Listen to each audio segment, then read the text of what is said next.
మొన్నటి దినాన్న లాజర్ గారు అడుగుతా ఉన్నారు, సార్ మీరు ఒక మీటింగ్లో మైకు ఎవరికో ఇచ్చేసి కిందకి దిగిపోయారంట కదా అని అన్నాడు ఆయన. అంటే సన్నివేశం చెప్తా ఉన్నాను, జరిగింది అది. నాకు పిచ్చ కోపం వచ్చి ప్రసంగం మధ్యలో ఆపేసి ఇచ్చేసాను. ఎందుకు వచ్చానంటే 2 సందర్భాల్లో జరిగినాయి, 2 occasions. ఒకటి, మీటింగ్ స్టార్ట్ అయింది, మెసేజ్కి పిలవకముందు అన్నారు, సార్ ఎంపీ గారు వస్తారు సార్, హర్ష కుమార్ గారు ఎంపీ వస్తారు సార్ అన్నాడు. వస్తే ఆయన వెనక కూర్చోపెట్టండి, మెసేజ్ అయిన తర్వాత ముందుకు తీసుకురండి, మధ్యలో ముందుకు తీసుకొచ్చి డిస్టర్బ్ చేయొద్దు, లేదంటారా ఆగమంటే ఆగుతాను. ఆయన స్టేజ్ ఎక్కి కూర్చున్నాక నేను వాక్యం చెప్తాను. వద్దండి మీరు వాక్యం చెప్పండి, మేము డిస్టర్బ్ చేయమన్నారు. వాళ్ళు ముందుకొచ్చి షేక్ హ్యాండ్ ఇచ్చి ఆయనకి దండలేసి అన్ని హడావిడి చేశారు. ఐఎమ్ సారీ అని మైక్ ఇచ్చేసి వెళ్ళిపోయాను నేను. That's all. ఇంకో సందర్భం, మింట్ కాంపౌండ్లో ఖైరతాబాద్ మీటింగ్ జరుగుతుంది, క్రిస్మస్ మీటింగ్. దానికి Telangana deputy chief minister Rajaiah వస్తున్నాడు అని చెప్పారు. సేమ్ చెప్పాను, రాజయ్య గారు వస్తే కింద కూర్చోపెట్టండి, స్టేజ్ మీదకి వద్దు, కింద కూర్చోపెట్టండి, నేను వాక్యం చెప్తాను. అప్పుడు ఆయన పైకి ఎక్కించాను. ఆయన పైన ఉంటే వాక్యం చెప్పడం బాగోదన్నా. వచ్చి స్టేజ్ ఎక్కిస్తున్నారు, ఎక్కిస్తుంటే రాజయ్య గారు అక్కడ కూర్చోండి అని అన్నా. తక్కువని కూర్చున్నాడు ఆయన. వాక్యం అయిపోయింది. వాక్యం అయ్యేదాకా పక్కన కూర్చున్న వాళ్ళు చేతులు నలుపుకుంటున్నారు. ఎందుకనంటే వీడు డిప్యూటీ సీఎంని కూర్చోమన్నాడేంటి అనేసి. మీటింగ్ అయిపోయింది, వచ్చాను, గట్టిగా అరుస్తున్నారు. ఏం ఆడుతున్నాను, డిప్యూటీ సీఎంని ఎట్లా అడుగుతామని.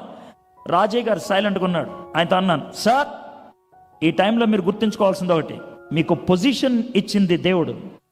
ఆ దేవుణ్ణి కాదంటే వారం రోజుల లోపల మీ పొజిషన్ పోద్దన్న. 5వ రోజు పోయింది ఆయన పొజిషన్. 5th day gone. క్రైస్తవులు ఎందుకని మన దేవునికి విలువైనవారు? క్రైస్తవులు ఎందుకని మన వాక్యానికి విలువైనవారు? Why don't we have that kind of devotion? ఒక హిందూ మాంత్రికుడు ఉంటే, పూజారి ఉంటే, చీఫ్ మినిస్టర్ షర్ట్ తిప్పాయంటే ఇప్పాడా? చీఫ్ మినిస్టర్ని సాష్టాంగ పడమంటే పడ్డా? చీఫ్ మినిస్టర్ని చెప్పులు ఇప్పేయమంటే ఎప్పుడా? కానీ పాస్టర్లు, ఒక ఎంపీ వస్తే అంత దాకెందుకు? ఒక కౌన్సిలర్, కార్పొరేటర్ వస్తే రండి సార్ చెప్పులు వద్దులే సార్, మీరు వద్దులే సార్.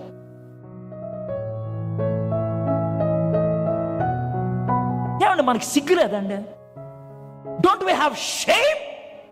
సందర్భంగా ఇంకో మాట కూడా చెప్తా. మన సిస్టర్ గారితో వచ్చిన టీం అవతల మంత్రి గారు వస్తే ఆమెను కూర్చోబెట్టిన ప్రసంగాలు ఏందని ఇప్పటికి 2-3 సార్లు వాళ్ళు చూసి చిరాకు పడి ఉంటారు నాకు తెలిసి. కానీ ఇక్కడ ఇది దేవుని సన్నిధి కాబట్టి రాజులైనా, అధికారులైనా, మంత్రులైనా, సామాన్యులైనా అందరూ దేవుని దగ్గర దీనులే.